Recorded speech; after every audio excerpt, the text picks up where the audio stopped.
Aujourd'hui, on parle d'une idée qu'on nous vend souvent, l'activité parfaite, la solution magique. On reçoit souvent de la pub pour l'activité à la mode, la nouvelle affaire à essayer ou la meilleure méthode supposée donner tous les bénéfices nécessaires au corps. Le yoga, le pilates, la course, la musculation, le crossfit, le vélo, la marche, chaque méthode a ses forces. Mais aucune activité ne développe tout de façon optimale pour tout le monde. Je fais certainement pas une critique de ces activités, mais je veux te parler du principe de spécificité. Ton corps s'adapte à ce que tu lui demandes souvent, assez fort, assez longtemps et de façon régulière. Si tu marches beaucoup, tu développes une certaine endurance. Si tu soulèves des charges, tu développes davantage ta force. Si tu sautes, tu accélères, tu freines, tu changes de direction ou tu joues à un sport, tu stimules d'autres qualités comme la puissance, la coordination, l'équilibre, les réactions, puis ta confiance en tes mouvements qui sont moins prévisibles.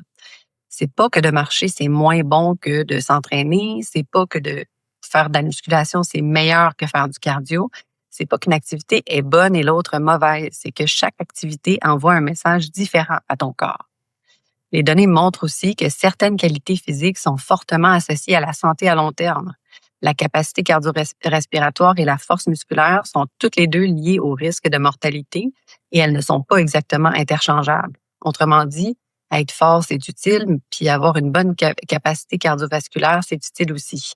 Dans la vraie vie, on n'a pas besoin seulement d'être en forme, on veut pouvoir se relever, monter des escaliers, porter des sacs, réagir vite quand on trébuche et conserver son autonomie en vieillissant. Ça demande plus qu'un seul type de stimulus.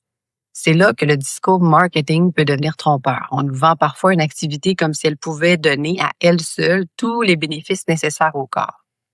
Mais si tu fais toujours la même chose, ton corps devient surtout bon à faire cette chose-là.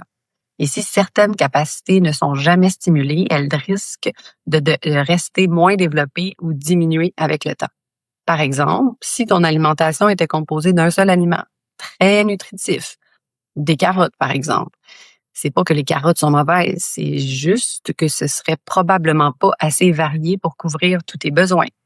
Le mouvement, c'est un peu pareil. Une activité peut être excellente sans être suffisante à elle seule.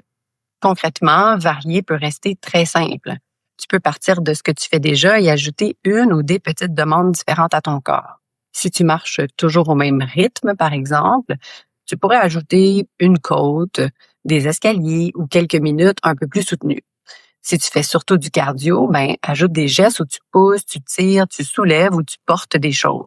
Si tu fais surtout de la musculation, tu peux ajouter des moments où tu bouges plus longtemps, où tu t'essouffles un peu plus, où tu changes de direction. Si ton entraînement est très organisé, garde-toi aussi une place pour des mouvements plus libres, comme jouer, danser, bouger au sol, lancer, attraper, tourner, te relever, ou même aller au parc, te suspendre à une barre, grimper, jouer au ballon ou bouger autrement, avec ou sans tes enfants ou tes petits-enfants.